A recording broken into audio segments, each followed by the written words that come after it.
Okay, good morning students. For today's topic, i-discuss ko sa inyo ngayon kung paano kayo makakapag-design ng form sa MS Access as well as paano nyo malalagyan ng password yung inyong Access database, making it more secure.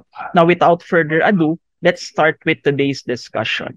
Okay, firstly, sa desktop ng inyong computer, you're going to create a folder with the following file name. You're just going to press the left button on your mouse, then click New, and then click Folder. Now, ang magiging file name ng inyong folder is this format. For example, I belong to the section 10 Soul dash your full name dash the date today. Today is November 24. November 24, no comma, 2022. Always remember, November 24, no comma, 2022. Okay, after that, press enter because inside this folder, dito natin isi-save yung ating Access database. Now, to start with our project, first press the start button and then open Microsoft Access. You can open Microsoft Access by clicking the Access shortcut on the start menu. Okay, after that, once na nag-open na yung Access application program natin, katulad ng palagi natin ginagawa, click blank database. Then after clicking blank database, pag nag-appear yung blank database splash screen or menu, click nyo yung folder, the folder icon here beside the text box of the file name, and then look for the folder that we've created earlier. Okay, pag nag-appear yung file new database dialog box, dito sa portion na to, on the left side of your screen, click desktop, and then double-click nyo lang yung inyong folder na kinreate nyo earlier, which is Tensol dash your full name dash November 24, 2022. Okay, after clicking that folder, we are inside that folder. Ang next step na gagawin natin is we're going to assign a file name for our Access database. Now, for today's database, magkikreate tayo ng database wherein it will contain the data or information about past presidents of the Philippines. Okay, the file name of our database is Philippine Presidents. Then after that, press OK. After pressing OK, click the Create button found on the center of the splash screen or the menu. Okay.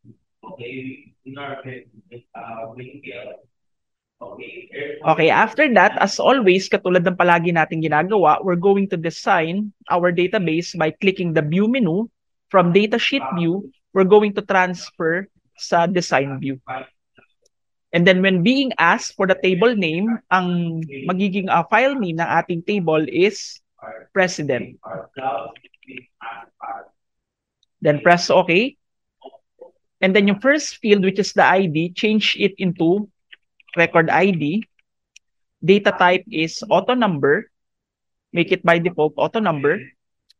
Second field is last name. Data type of the last name is short text. After the last name is first name. Data type is short text. After the first name is middle name. Middle name is, again, make it short text. After the middle name is birth date. Birth date is, since it is, or it will contain information about month, day, and year, ang data type ng birth date natin is date and time or date/time. Okay, after the birth date is died. Ang data type ng ating died, again, it will contain month, day, and year is date and time. And then after that is age. Age will contain number. Therefore, ang data type niya is number. And lastly is bio. Bio, since it will contain information, long information, the data type will be long text, sorry. Again, the data type of the bio is long text. Okay, students, when you are done designing the field of your database, just make sure that the data type for the following fields will be followed based on the example na binigay ko sa inyo. Again, si record ID, dapat ang kanyang data type is auto number.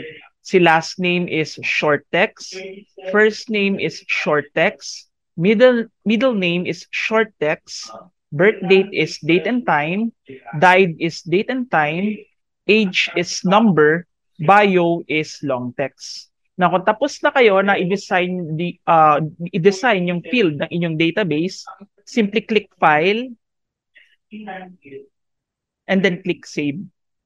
Now, once na na-save nyo na yung field, ang next step na gagawin nyo is itatapat nyo yung mouse pointer nyo here at the president name of the table, and then right-click and then click close. Now, once na na-click nyo na or na-close nyo na yung inyong table, ang next step na gagawin nyo is you're going to design your form. Now, to create a form, simply click the create from the menu. Okay, click create. And then go to Form Wizard. Okay, pagka-click ng Form Wizard, lahat ng field na ginawa natin kanina is we're going to select them all so that lahat ng fields sa kinreate natin will be selected or became a part of our database. To select all of the fields, simply click this dual arrow for Add All. And then once na lahat ng available fields is already nandito na sa selected fields, click next, next, and then finish. Okay, after that, mag-a-appear sa ating screen yung ating database, and we can already put information or pwede na tayo maglagay ng info doon sa ating database. But first, we're going to design our database. We're going to adjust the size of the following text boxes. Now, to adjust the sizes of the text boxes, again, go to the view menu. From form view, simply click design view. Okay, pagka-click ng design view, para ma-adjust natin yung length, yung haba, or yung size ng mga text boxes, click nyo lang yung text box. Let's say, for example, for the last name. When you click the text box of the last name, you will notice na nagkaroon ng line na kulay orange around sa text box. Now, para ma-adjust or ma-scale nyo ng mas appropriate para sa inyo yung text boxes, itatapat nyo lang yung mouse pointer nyo dito sa mga orange boxes na to, and then you're going to size it on the desired size na gusto nyo. Notice na nung tinapat ko yung aking mouse pointer on the orange box, nare-resize ko siya. And nagbago yung itsura ng ating mouse pointer from this arrow. Pag tinatapat nyo siya dun sa boxes na yon known as the bounding box, which is used for resizing, nagiging directional arrow siya. When I drag the arrow going to the left, nagsa-size in, going to the right, nagsa-size out. Now, let's resize all of the text boxes to our desired size.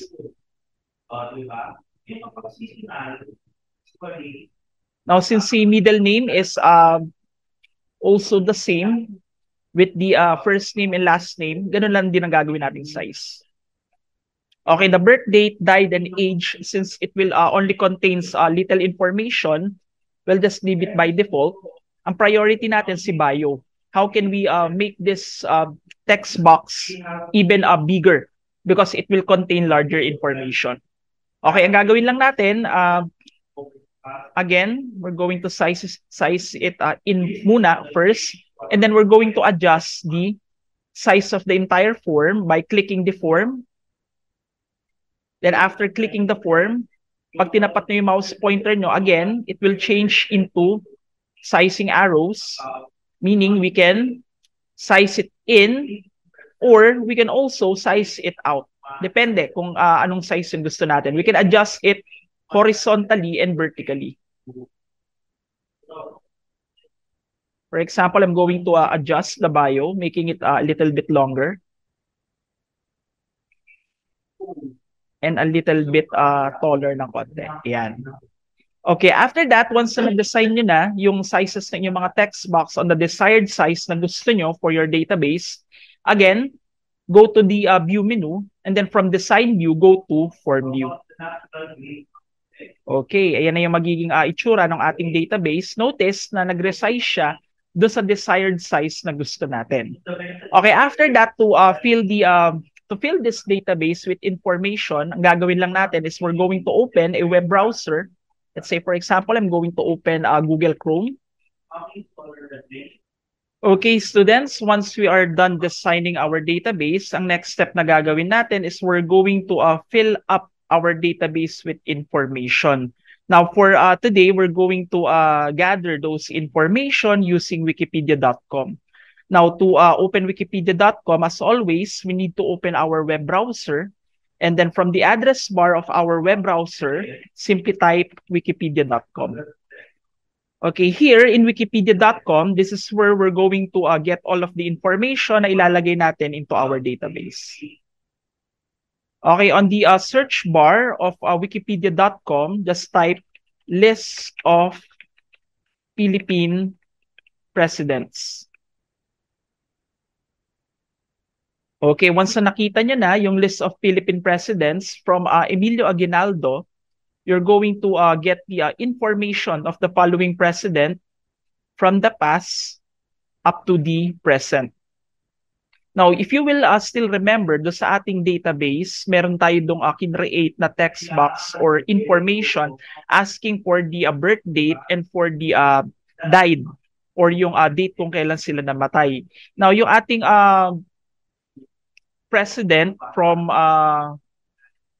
I think from Joseph Estrada, Gloria Macapagal Arroyo, Rodrigo Duterte, and Bongbong Marcos, since they are still living, medyo wag na natin silang isama or hindi na natin sila isasama kasi hindi natin mapi-fill up yung information on the died and hindi rin natin eksaktong makukuha yung kanilang age because up until now, they are still living. Therefore, ang kukunin lang natin na mga names ng mga president are from Emilio Aguinaldo up to Manuel Quezon, Jose P. Laurel, Sergio Osmeña, Manuel Rojas, Elpidio Quirino, Ramon Magsaysay, Carlos Garcia, Diosdado Macapagal, Ferdinand Marcos, Corazon Aquino, Fidel B. Ramos, Benigno Aquino, or until kay Benigno Aquino lang. Now, once na na-open nyo na yung link ng list of presidents of the Philippines, to get the information na kinakailangan natin for our database, simply click the link of each president by clicking their name. For example, for Emilio Aguinaldo, we're going to copy based on our database.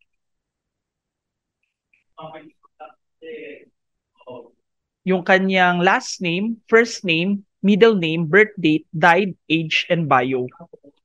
Para makuha natin yung info na yon, ang gagawin lang natin is you can simply copy and paste the information.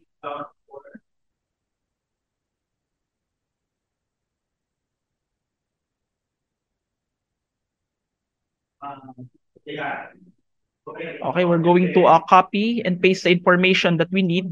Actually, there is no need to type it manually na eh. Again, for the middle name, always remember na yung makikita nyo na E after their last name, yun yung kanilang middle name. Okay, to get the birth date, again, kaka-copy-paste lang natin, March 22, 1869.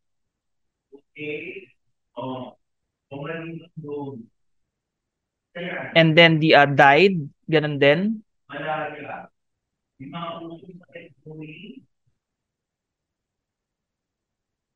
Now, to get the age, ang gagawin lang natin is hanapin nyo dito sa kanyang information, dito sa right side, yung kanyang age. It is located beside yung kanyang died information.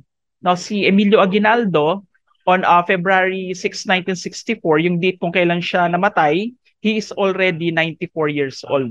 Now, always remember na since ang data type na ginamit natin for the age is only number, number lang ang i-include nyo. Kasi pag naglagay kayo ng words, for example, eto, maglalagay ako ng words, magi-invalid siya. Bakit? Kasi ang i-accept lang na information ni age, since nakaset lang siya sa number, is only number. Therefore, tatanggalin natin yung years old and only 94 lang yung ilalagay natin. Ayun, in-accept yung data.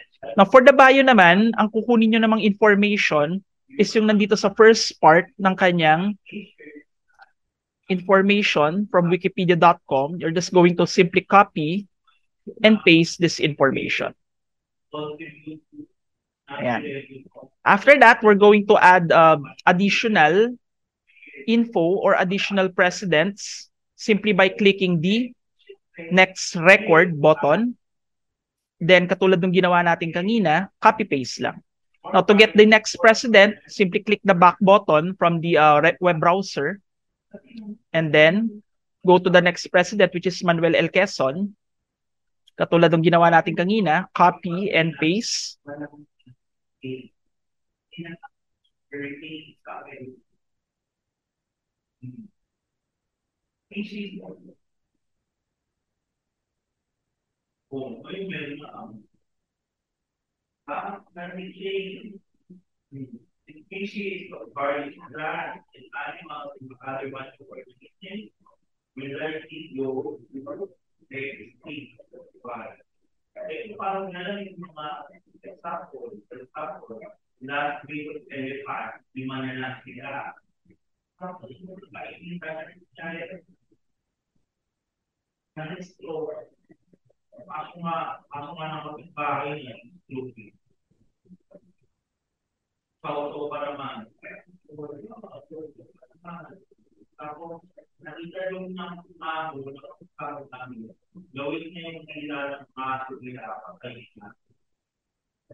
Okay.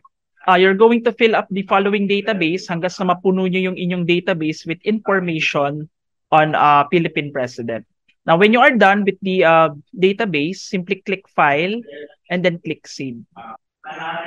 Okay, students, always remember that when you are done filling the information of your database, don't forget to save your database simply by clicking File and then Save. Or you can simply click the Save icon here, yung icon ng diskette. Or simply, you can just press Control S for save. Okay, after that, ang next step na gagawin natin is we're going to put password or maglalagay na tayo ng password into our database. Now, to do that, simply close your database. And then after closing your database, open Microsoft Access once again. After after opening Microsoft Access, ang next step na gagawin nyo is you're going to click the Open. After clicking Open, click Browse. After clicking Browse, punta kayo sa folder kung saan nyo sinave yung activity. Okay, click the icon or the file name of that file. And then if you will notice here, yung open button natin, meron siyang drop-down menu. Click the drop-down menu of the open button and then choose or click Open Exclusive. Now, after clicking Open Exclusive, just click the Enable Content. And then after clicking Enable Content, once again, go to File and then click Info.